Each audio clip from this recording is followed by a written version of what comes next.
Hello, everyone, and welcome to the Gathering Place. I am Ben Bookie. I'm joined, as always, by Talora, and we're welcoming back Ken Shelton after being off for a few weeks. Of course, he's going to leave us early, so in this episode, but we're glad to see his face.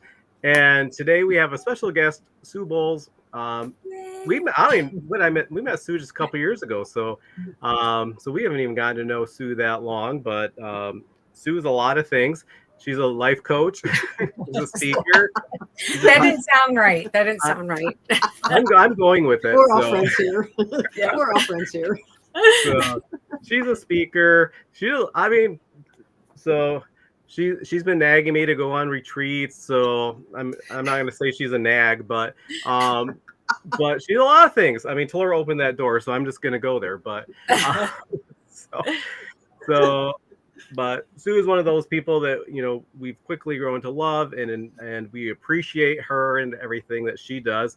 And Sue has a story, a lot of stories, but a story. And I'm gonna turn it over to Laura just to introduce the book that Sue wrote. Although she has other writings, which we don't have, but Sue, I'm sure I'll take care of that later. I first want to say I'm very happy to see Ken's face on here. That is just, it's refreshing, and it's a story of healing. So it's powerful. So it's good to see you, Ken. Thank you. Be back. So we met Sue at the Grace Story conferences, and such an honor to know her. We did buy this book, and I'm backwards to me. No, you're good. Okay. So it's the space between. I know.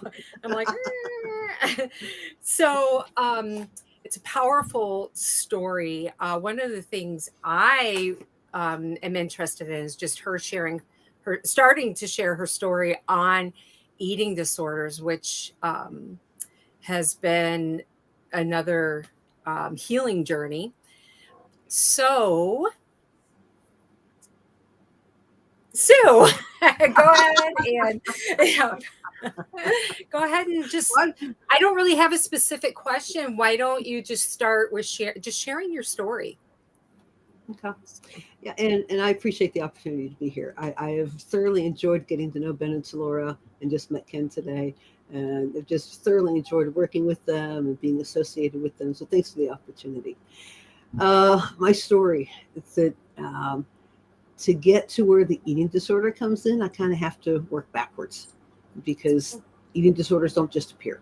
Eating disorders are rooted in some trauma of some way of some kind of unresolved emotion. And for me, my first issue was when I was 7 years old. And because I'm a childhood rape survivor, I was raped by a classmate after school one day when I was 7 years old.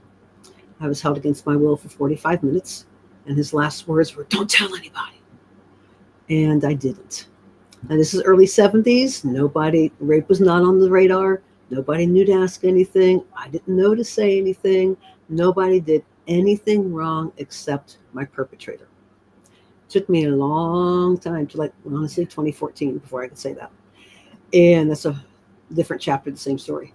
And as you know from this show and knowing Ben and Talora, Ken, the trauma literally rewires your brain. So at 7 years old, I didn't have a chance to be a normal kid. I went right to survival mode. And one of the masks I ended up wearing for survival was that I had no problems. Sue was your go-to gal. Sue had it figured out. Sue was the good one. Didn't cause good grades, stayed off the radar, performed well, all those things. Not knowing inside I was really dying. So throw in middle school, throw in high school, and by the time probably junior, senior year of high school, I just started feeling conspicuous. I didn't have a lot of friends to sit with. Didn't really have any group that I really fit in with. I was in the band, I was in the chorus, but I did drama, and I worked. And senior year, I played basketball, but it wasn't like I was an athlete, or I was this. I kind of just didn't have a place to fit in. So that led to eating alone a lot. where it really kicked in was in college. By the time I got to college, college is a hotbed of stress. And when you have all this going on behind the scenes, then you get to college. And within the first week, 2 weeks of school, somewhere around there, my dean of students called me into his office. This is not a good start to the school year.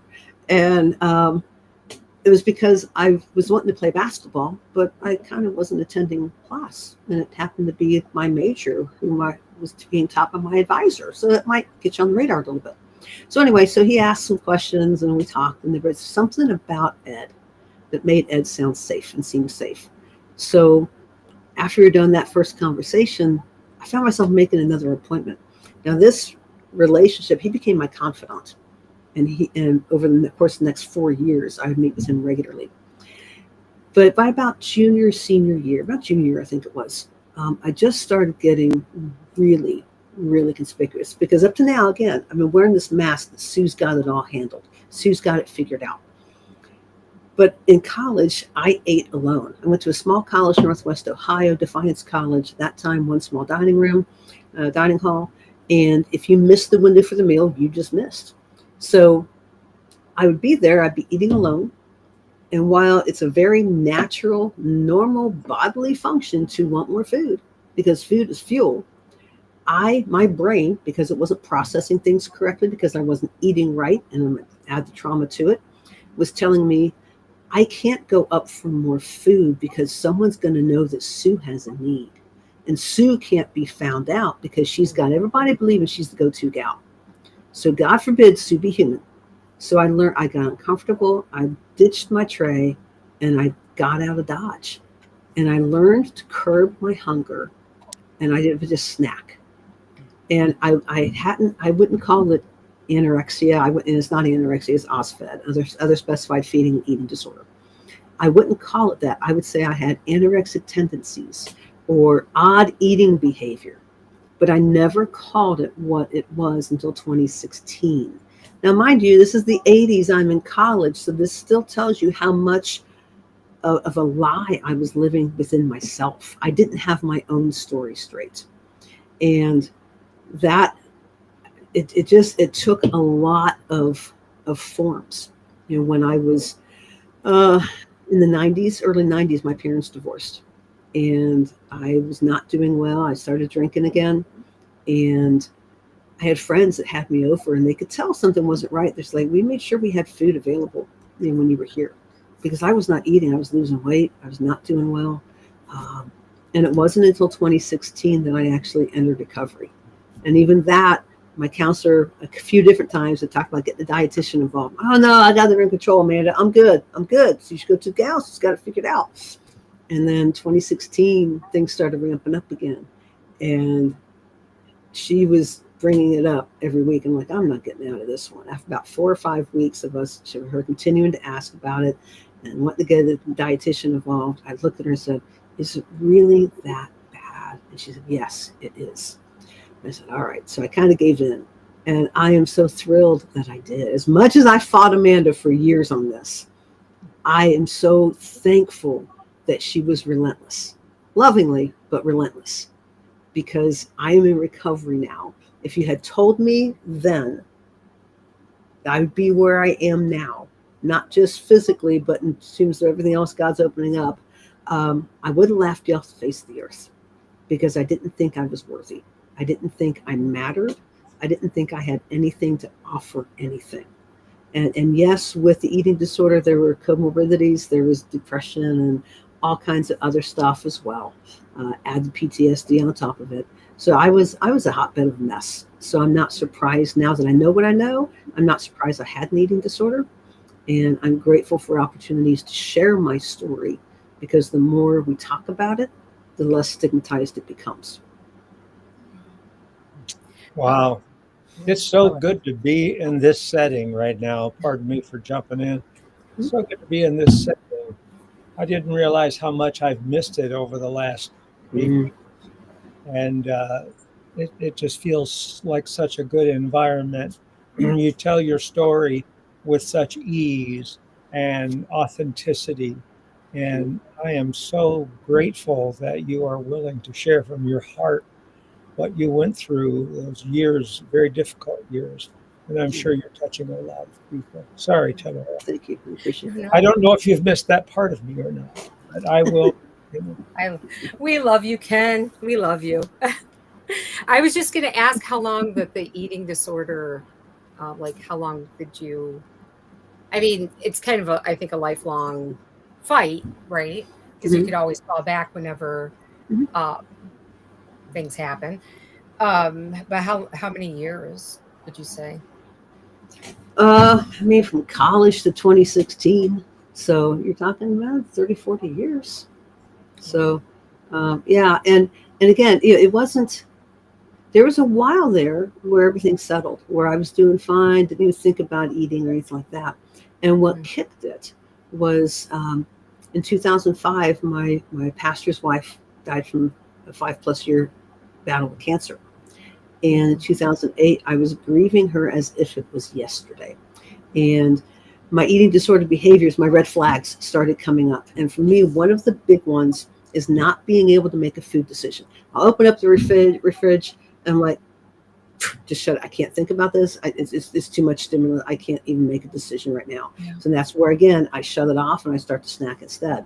That was coming up again. So I got a hold of my pastor, and he got me connected with Amanda. Now, what's interesting is that was 2008. So back in the late 90s, I was a youth leader. I was doing National High School Youth Ministry and was also youth leader at my church. And we had been we did a conference every year down in Myrtle Beach, South Carolina, called High School LT. So I was down there one year and I was helping lead it. And then Chuck was there helping chaperone the guys. And I was not doing well. Chuck knew. We had this conversation and he looked at me. We're outside talking outside the houses. And he's like, Sue, you're dying. You're killing yourself. And he was very strong about that. And thank God I was smart enough not to say this. But my first thought was, yeah, so what? And I later told him that. He said, yeah, it's a good thing you didn't say that. But I was on the worship team. And he looked at me and said, I think you need to take a break. You need to take a 6-month break from worship team. And you need to just get things together with God. And you need to get this figured out. And he actually gave me the okay to return sooner. But I didn't feel like I had that okay from God yet. So I waited a little longer. But so that was late 90s. So it was, again, 2016 before I actually went into recovery. Wow. One of the things I appreciate about that is I think people have this perception that disordered eating is just something that happens to teenagers, usually girls, but once in a while you'll hear like this awareness, like, oh, these boys, especially like wrestlers, will have some disordered eating, but that's a teenager problem. Like that seems to be a common misperception, and understand it. And I mean, I guess Flora can speak to this as well, but these things maybe persist into adulthood or even start sometimes in adulthood. And just because we might think we're immune from those, well, that's not going to happen to me, but it really could. Yeah, when I'm out speaking, one of the things, the point I like to make, that I'm sure I make, is that eating disorders have nothing to do with food and everything to do with unresolved emotions. And that emotions and eating disorders are enemies. And that makes it harder, because to deal with the eating disorder, you have to deal with the emotions you've been trying to avoid and stuff and to forget even exist. And you can't go around the healing mountain. You have to go through it. And you need a travel buddy with you. May I just interject? I think a lot of people, especially people in the church, evangelical church, we tend to want quick answers. We want to resolve problems. It's not intentional, but we go to church every week. That hour or two experience. We come to the place we always worship, bringing our stuff, although we may not talk about it. And we believe that by the time it's over with, we've received something and we can bolt now and we're good for another week. And it really doesn't work that way. But the misconception quite often is, well, you just need to eat more food. Or, well, You just need to go on a diet. I mean, your problem is eating disorder. What's your cop out, man? Just go on a diet.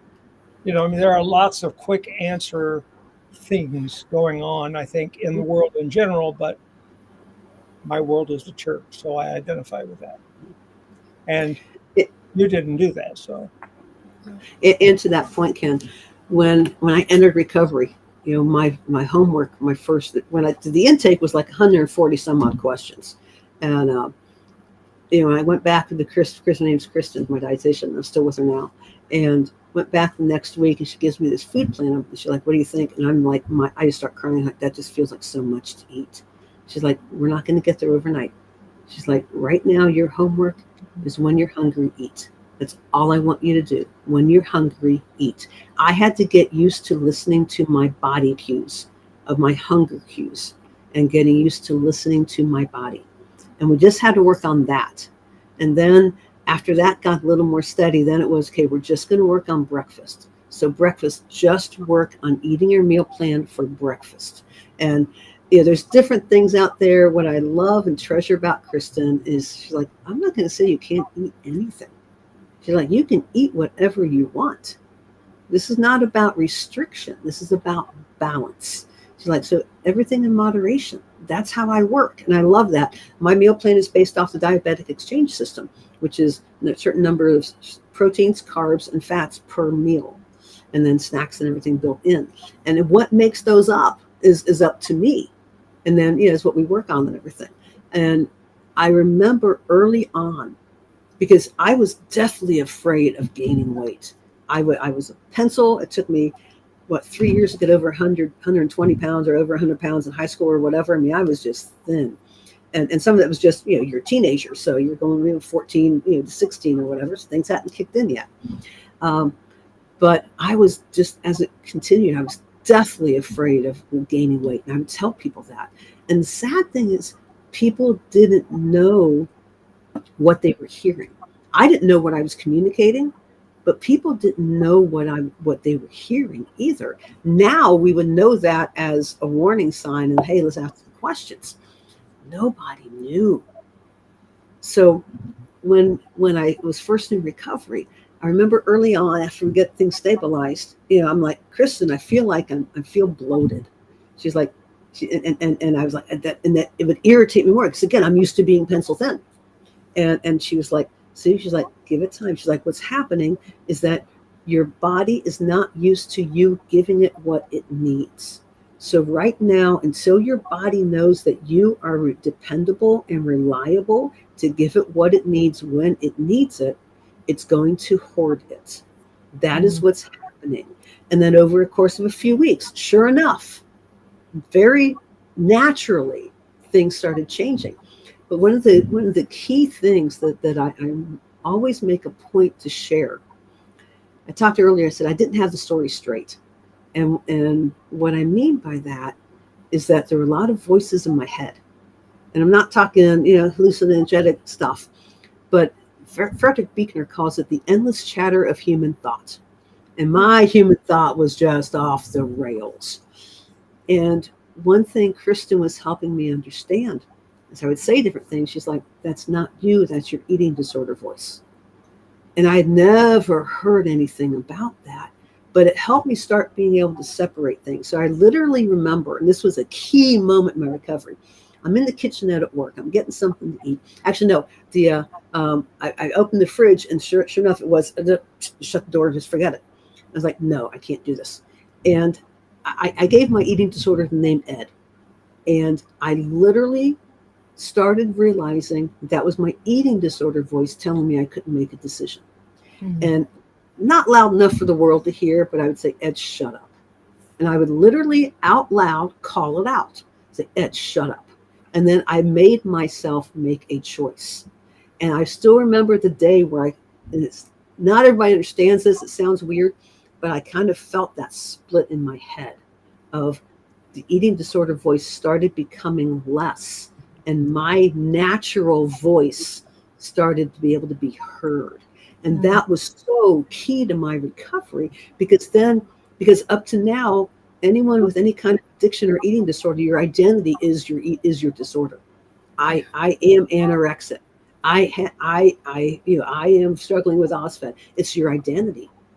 And that means that your identity is wrapped around your eating disorder. And that's why that eating disorder voice is so loud. It has, in essence, owned you with your noise.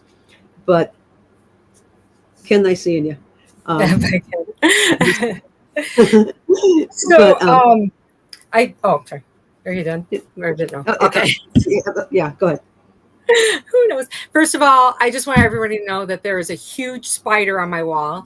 And if I look a little distracted, I'm just trying to protect myself. But I wanted to share with you too. I don't know if I've ever told you, but I suffered from bulimia for 25 years. I myself was also sexually abused.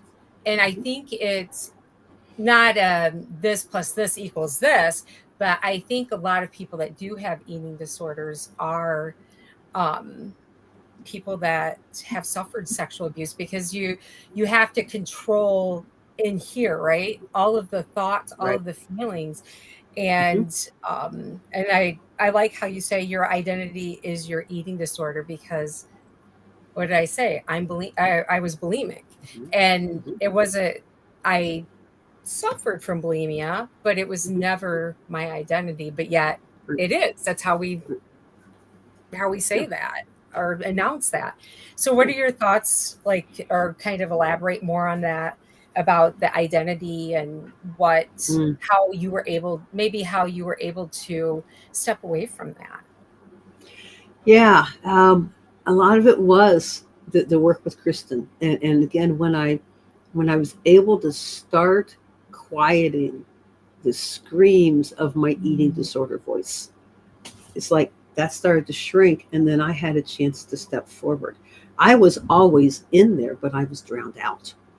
So my rational side, my Sue, you got an issue, get this together kind of thing, was smothered from, you can't tell anybody. What's anybody going to say? You don't want to be judged. Come on, you got an image to uphold. All the stuff that we think is our self-talk is in a way, but it's because of the eating disorder has brought on so much fear and so much anxiety, and just it's consumed us. And eating disorders are an addiction, just like any other addiction. So there is an addictive personality to this. So some of the same things I'm talking about, most likely someone who's in recovery from drug abuse or alcoholism is understanding and relating in some way with this. And the difference is that every other addiction, you avoid the substance to survive. Right. Can't do that with an eating disorder. Yeah. You have to eat or you will die. Right. That's one of the powerful things. And having to be able to start trusting yourself, because I didn't trust myself. Right. So as I started to say, okay, I need to make a better choice. I'm worthy of making this better choice. I deserve this better choice. When food was no longer the enemy and I started seeing food as fuel, calories are just a unit of measurement of fuel. I won't go, I have some very strong opinions about diet culture. I will try to contain myself here. But yeah, it's not about restriction.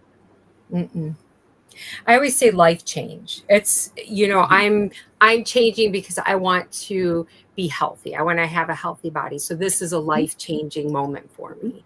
And it's not about, you're right.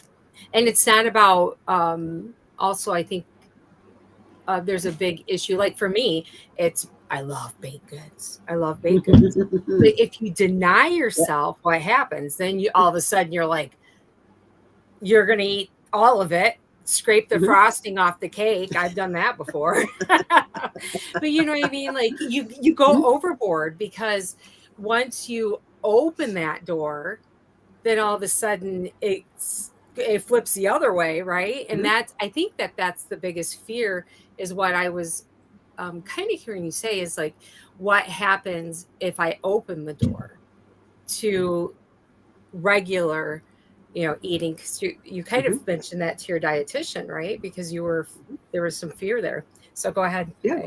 If you want to talk. When when you open, and part of the struggle was, I was trying to do all these things, and early on with the food logs, you're recording how many servings of this and everything else, and a key part of any recovery is having supportive people. Yeah. And there were some people in my life, my very close life, who were not as supportive because they didn't understand. Yeah. And at the time, that made it harder. It made it more of a fight. Separate of that, the first Thanksgiving, 2016 Thanksgiving, when I was in recovery, was the worst for me.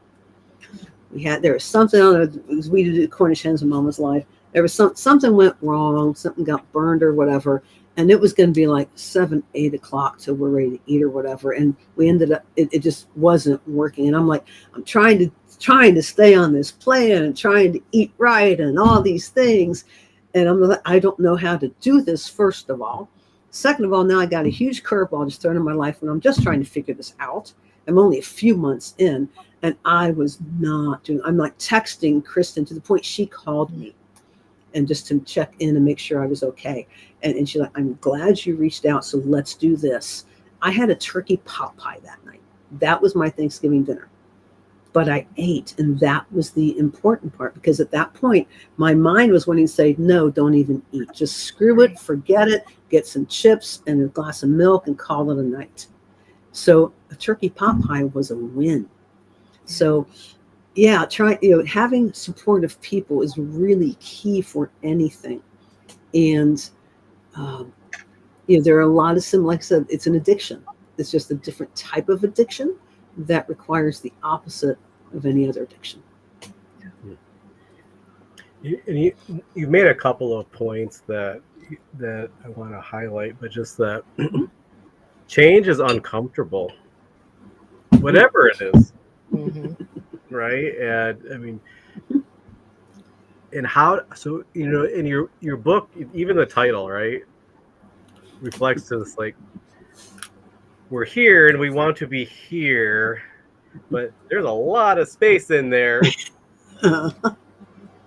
And we're right? So we're scared of that. That space is terrifying often. Oh, yeah. Mm-hmm. And so how do you do that? Like, how do you get, like, when I'm here and I see where I want to be, like, what do we do with that feeling of just discomfort, of fear, and sometimes it's like, I don't want to do that. Like, that's too hard. Mm-hmm. Yeah, the comfort thing is such an overriding thing, because, getting back to the comment about identity earlier, so many people say, well, I have anxiety. It's like, you don't, and again, it's a semantics thing. You are anxious. Anxious is a feeling. Anxiety is a state. And anxiety can be an identity. And if we let ourselves stay trapped in that, if I let myself stay trapped in, I'm a survivor. I was raped. I'm a rape survivor. I have an eating disorder. It's not active, but I have an eating disorder. That's so much of holding yourself back. Terminology is huge. And how, in the book, the book's title is This Much I Know, the Space Between. And this is my story. It talks about the healing, my story. And the second half is the healing journey that God took me on. And yeah, that space in between is just, for lack of a better word, hell. And it's human mental hell, because it's all you've known. That's your reality. And to get to the other, even just to get to the mountain, not even to try to get to the other side of the mountain, of the healing mountain, but just to get to the healing mountain, you feel like you're fighting. I'll speak for myself. I felt like I was fighting against myself. And it was like a tug of war and a slugfest all at the same time. And my counselor was critical. I've been with Amanda since 2008. I saw her this morning. Some people may think, doing the math, you're still with her now? When are you ever going to be done? Yeah. I don't know. And that doesn't matter, because life happens. Yeah. Because I have healed from the past.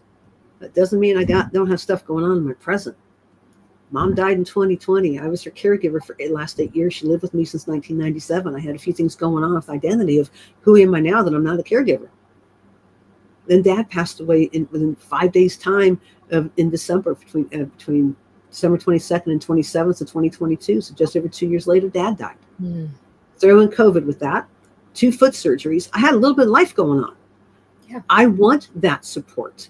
So having a support team in whatever fashion that takes. It could be a friend, it could be a professional, it could be a pastor, youth leader, life coach, counselor, whoever, support groups. And it might be all of the above and more.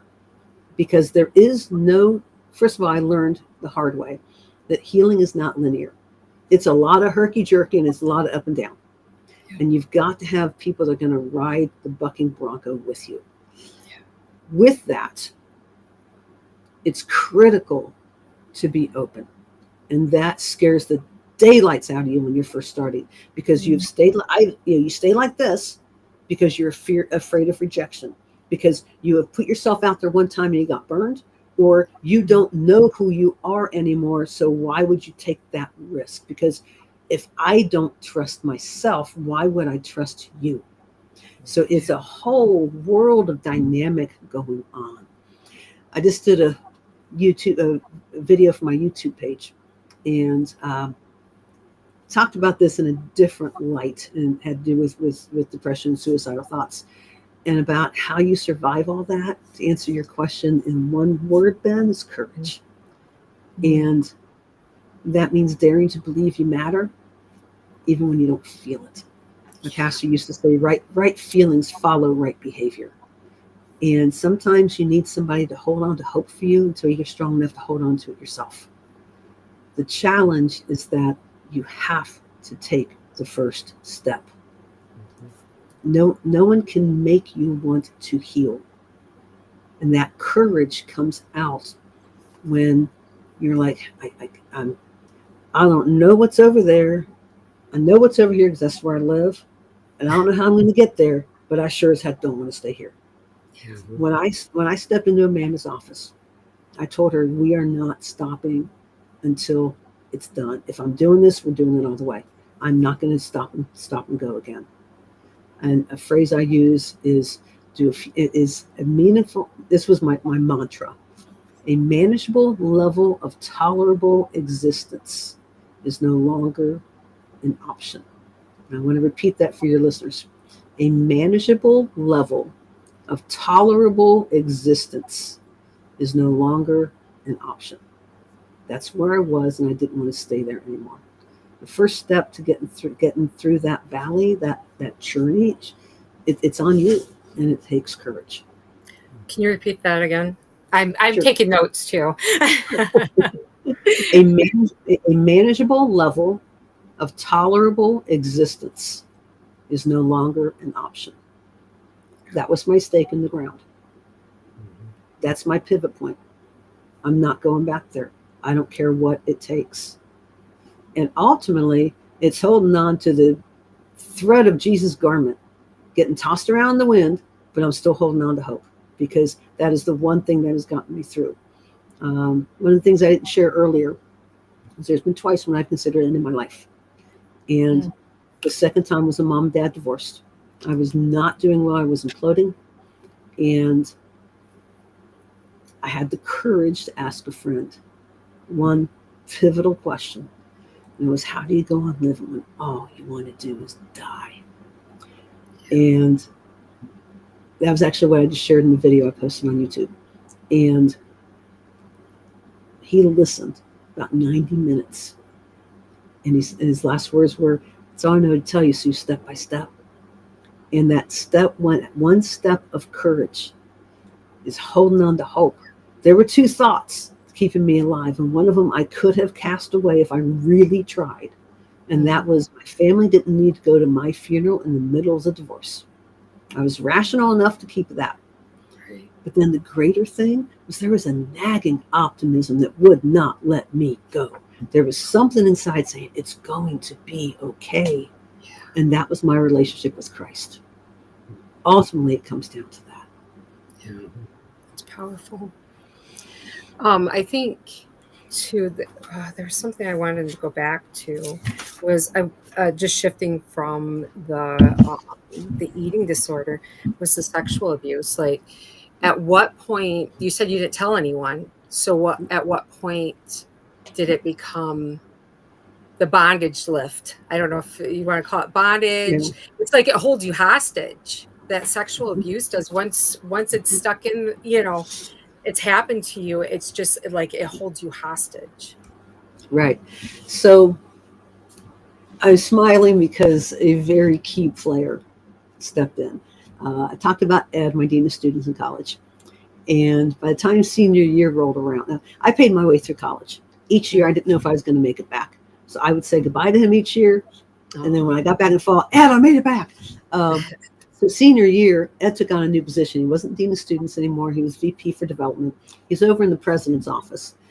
So I'm like, really not sure I'm key about all these upper level officials knowing I'm talking to my dean of students here, but got up with him about the first week of school or so. And he's like, I'm over here. He's like, but I will still be available to you. And that was great. But instead of meeting once a week, we started meeting like every other week. And he kind of knew he had a student that wasn't ready for the work world. So spring semester, he starts giving me homework assignments. And we start kind of working through some things and get back together next time. And this particular one, I don't remember what the homework was. It was probably some kind of comparison. This is where I see myself. This is what I wish I was, or something like that. And I can't tell you the conversation. I still don't know to this day. Ed had passed away last November. But it was something, he asked a question. And I tell it in the book. And in the book, I'd say, I was inspecting the weave of his carpets because I could not make eye contact. I'm like looking down anywhere but in its eyes. And all I said was, well, when society tells you not to say anything. And my voice trailed off. Being very astute, and obviously we have a strong relationship, Ed asked the pivotal question. He said, Sue, did somebody hurt you? I said, yeah. He said, your parents? I said, no. Somebody else? Yeah. And what happened? He was the first person I told. I did not know I had a secret that needed to come out. It's almost like a bubbling geyser that at some point in time it gets all, it's going to come out. I did not know. And his first questions afterwards were, are you okay? And just making sure I was okay. And we talked a little more. He asked if I was seeing the counselor in town. He asked if I told him. I said, no. He's like, I think you need to. So I asked him if he would go with me. Talk about that support system and somebody to go with you. So Ed went with me. Now, I walk in there. My counselor doesn't know Ed's coming. So he's like, okay, you think about it. You have a client show up with somebody else. You're like, okay, what is going on here? Yeah. It's always awkward too. Yeah. And the counselor starts asking me a couple questions. I'm dancing. Oh, everything's good. Whatever kind of thing. And he looks at Ed and says, what do you think? And Ed, this is just true, Ed. I think Sue should quit shadow boxing and tell you what she told me. I was like, okay. Nice way to put it, right? Yeah, that's Ed, But yeah, so how it all came out was that was the first time. It doesn't mean that healing happened right away. Mm-hmm. I didn't start dealing with the sexual assault until 2014. Now, Amanda, my counselor, knew about it 2 sessions in. Her homework for me the first time was to do a life timeline of every important thing in my life. And we started going through it. In the second session, we're going through it. And it's like the second entry on this thing. And she's like, well, I already have questions. She's like, but I've looked ahead. She's like, Sue, this is huge. Have you ever dealt with it with him? Ever worked it through? I said, I wouldn't know what it looks like to say yet to have worked it through. So I guess that's your answer. Yeah. So that was 2008. It wasn't until 2014 because we talked about how we had to be stronger in the present before we could go back to the past. And that is a critical point I want to make for people, is that trauma sucks. No doubt about it. But when you walk into a counselor's office, it doesn't mean you're going right for it. There are so many other things going on since then and how it has affected you that sometimes, one, you guys got to build the trust in the relationship. And it's you use the onion, whatever analogy you want, you have to peel it back layer by layer because so much has been piled on top of it. I didn't know what a boundary was. I was letting myself be emotionally manipulated, in essence, emotionally abused. Didn't know how to stand up for myself. And we had to get me solid in my present life before we could even go back there, because I wasn't stable enough to go back there. I was having enough struggle trying to figure out how to get through the day. So we had to triage all that and just get that stable first. So I'm going to make sure I say that, because it can be intimidating. But you matter enough to take the step. But for me, Ed was the first person, and then Amanda, and a movie that brought it all on. I appreciate what you're saying here, because I have this conversation so often with people that we may not get to everything this month, this year. It may not even be with me. It may be 6 years down the road, and and that's okay, because there's so much, but I talk a lot about, like, we need to build capacity, right? It's not about just naming this, or it's building capacity to manage life right now. Right. And when we talk about all of these things, that you have the ability to do that. And and sometimes I've had more than one person, and even just recently, just come in like, well, I said what happened, so, like, that's healing, and it's important, but that's not healing, and that's okay. That's a step, and but so I like that you're like, hey, like, I brought that up to Amanda in 2008, and we started talking about it and dealing with this 6 years later, right? And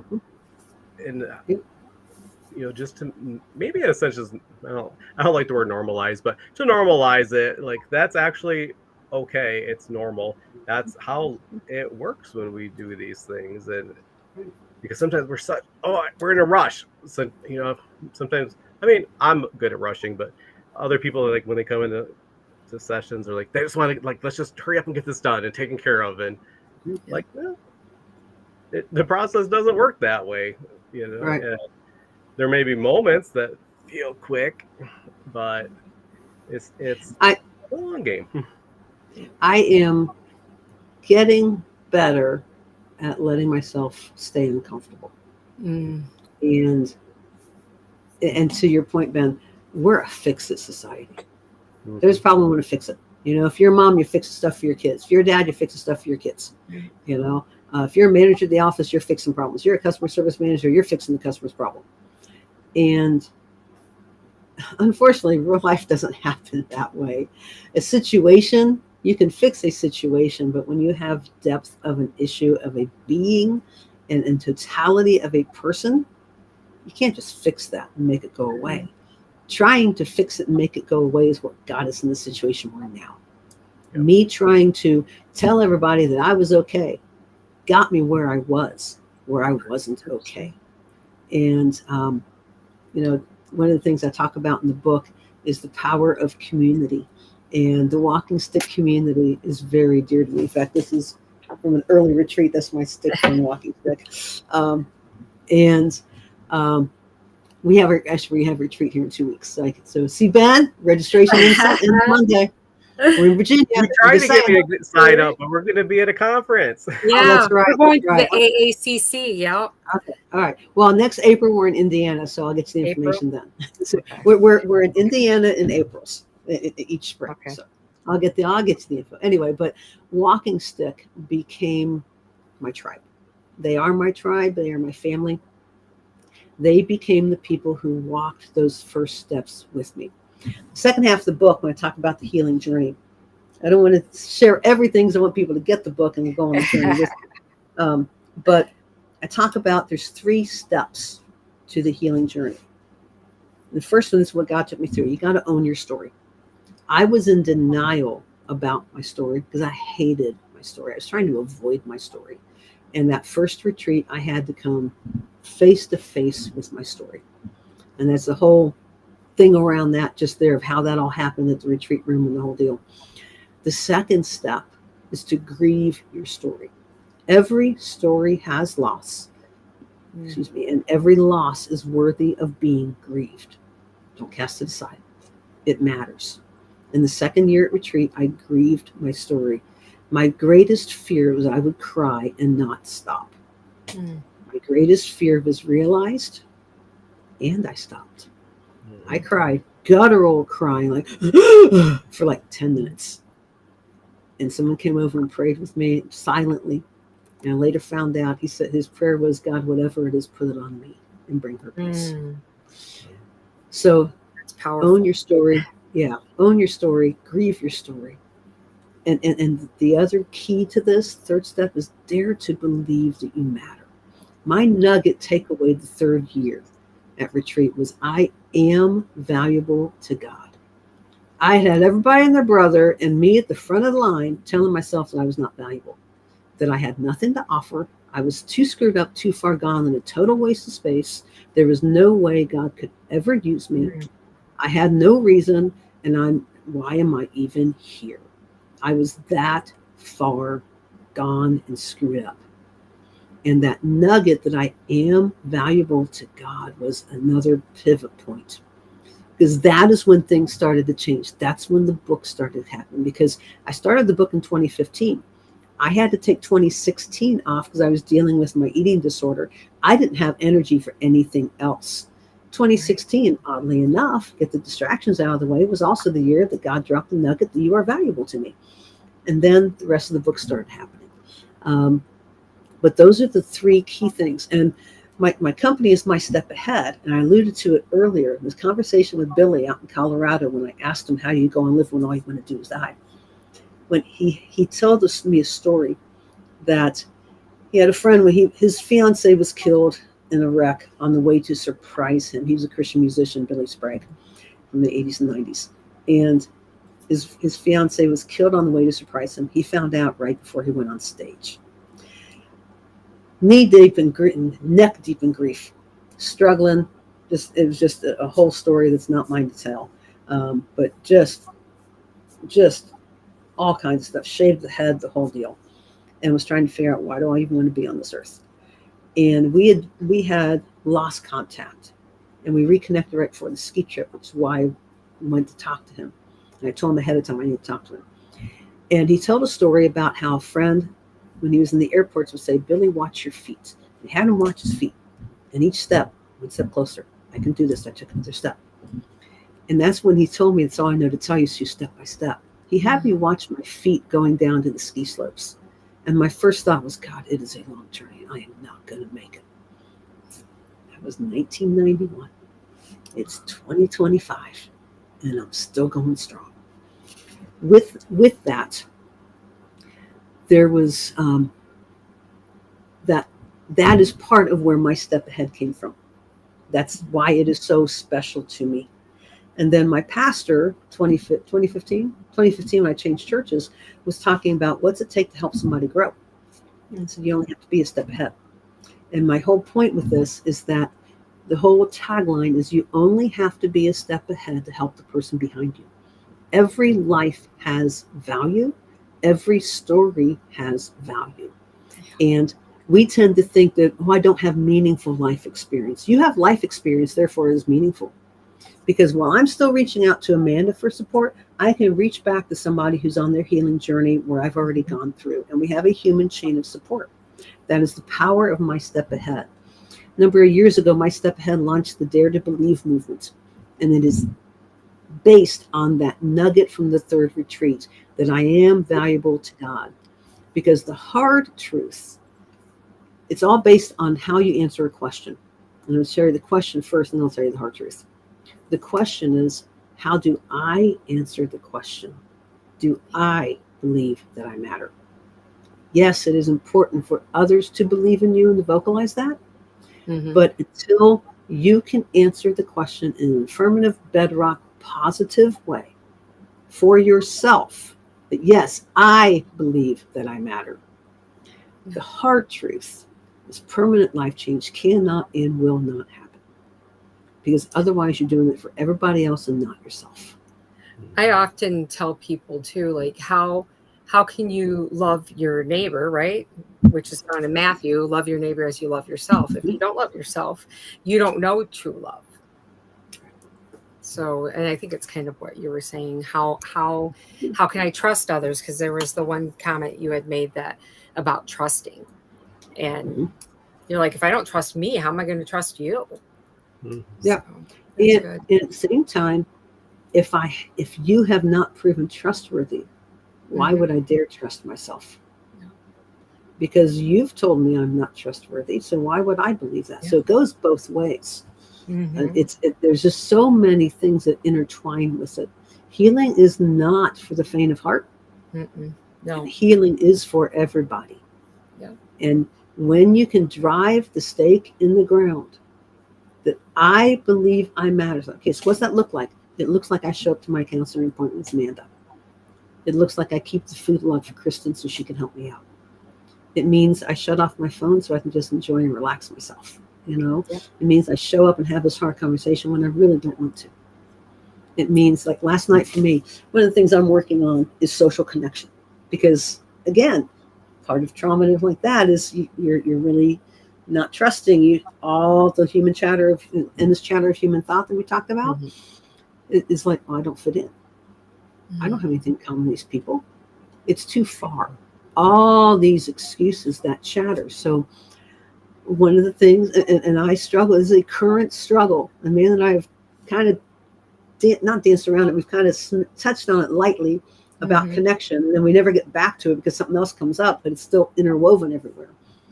And I surprised her this morning. And I said, I got a surprise for you. And she and I have a fantastic relationship after 17 years. I would hope so. And so, and I told her, I said, last night I went to a game night at church with Young at Heart group. She went, that's fantastic. I mean, she cheers me. I love it. It's not, it wasn't a detached counselor. Oh, wow, that's neat. Well, how did you feel about that? It was, that was great. Tell me about that. It's like she's cheering me. And I had to get through that chatter that, this is what believing I matter looked like for me last night, in the midst of eating disorder voice trying to tell me not to go and everything. So I'm putting together a video for YouTube about it because I'm doing this whole deal, and I'm filming, I'm getting ready to leave, and I'm like, I got all the thoughts going through, of all the reasons not to go, and it's all the more reason I got to go. And then I'm like, first stop is Sheets, because right now my anxiety is right there. So I'm going to deal with my eating disorder, and I'm going to eat some things I don't normally eat. I'm going to have some French fries. I'm going to have a pop. But that's what I need to do to comfort me right now. And that's still, I'm having grilled chicken instead of fried chicken. So at least I'm doing something semi-healthy, Yeah, it's like, you're but I'm sharing all this on the video because I want people to see what it looks like in real time. Then I'm stuck in traffic. And then I'm like, right now, my voice is telling me this is why I shouldn't go, because I'm stuck. I'm going to be late. I'm going to stick out. And it's all the more reason I need to go, because if I don't, then if I pull off here, I'm going to be telling myself, I should have done it. I'm going to be mad at myself. I know what my self-talk's going to do. And if I tell somebody later, they're going to say, oh, you should have come anyway. So I just need to keep going. So I'm sharing all this. But in every step along the way, I am answering the question, I believe that I matter. So I am going to do this, even when my brain is screaming at me to do the opposite.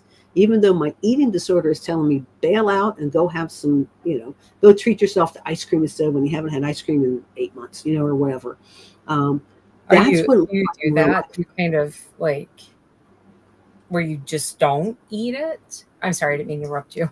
No. The whole thing about ice cream is just trying to be healthier. Heart disease runs in my family, so high cholesterol and high fat and everything. So I'm trying to make some healthier choices. So instead of my brother and I, the older of my two younger brothers was hiking Grand Canyon last year, and he and his wife were training, and they had just gotten away from eating ice cream, and they both lost, 15, 20 pounds just not having any cookies and ice cream. You're like, how much ice cream you been eating, right? But every night, just a couple scoops every night or whatever. But anyway, so I was like, that's good. That's a good challenge. So I talked to my Scott's my youngest brother, who lives with me, and we decided that, we don't need that. It's really easy for us to snack on that, and we become a little more sedentary, partially because of my surgeries and whatnot. And so we don't do the Oreos, we don't do the cookies and the Chips Ahoy, and we don't do the ice cream. Instead, what we do each night, we do a Greek yogurt smoothie. We'll take some Greek yogurt, frozen strawberries, put a little bit of milk in it, and we're having a big 16-ounce smoothie every night. And man, it is so good. It's become literally a nightly thing. That is our thing. Beautiful. So we're going to wrap up today's episode. Yeah. But Sue's coming back. So, and we will have another episode for you to watch. But before we wrap this up, Sue, I put your website on there. Is that the best way for people to connect with you? Yeah, the My Step Ahead website has a lot of resources on it. If they want to connect with me personally, they can do it there. But the other website is SueBowles.com. I have a weekly encouragement text I send out that I love to get into people's hands, because sometimes you're not ready to pick up the phone, but everybody needs some encouragement. And it seems like Wednesdays are a big day. People need some encouragement. So they can go to SueBowles.com and they can sign up for it. It's called Hump Day Help. And it's just a text. They'll show up in your messages on Wednesday mornings, just to try to help you out and encourage you along the way. And if they want to reach out for anything else, they can certainly reach me there. So they can reach me either site, but SueBowles.com has the Hump Day Help to it. Perfect. And you had referenced your YouTube. So Yeah. Oh, look at you. that's it. If people are interested, definitely check that out. And there's short things on there, right? So, because if you're like me, I don't watch long things. Even though I sit here and do this podcast almost every week, I don't watch long things. Some people do. I'm not that person, but so if you want to reach out to Sue or just see or hear anything that she has to say, those resources are available. And then if you are interested in connecting with Tor or with me, the easiest way is our website. Everything is there. It's quiescounseling.com. It's on the screen for you as well. Sue, thank you so much for being with us for this episode. And, so for those of you who are watching this live or when we're first broadcasting it, Sue will be back next week. So we will definitely. But wait, there's more. There's more. So, because we have lots of things to talk about. Yeah. I mean, honestly, we could probably do 20 episodes, but we'll stick with 2 because but definitely, if you need anything, feel free to reach out. And then we look forward to seeing everybody on the Gathering Place again next week.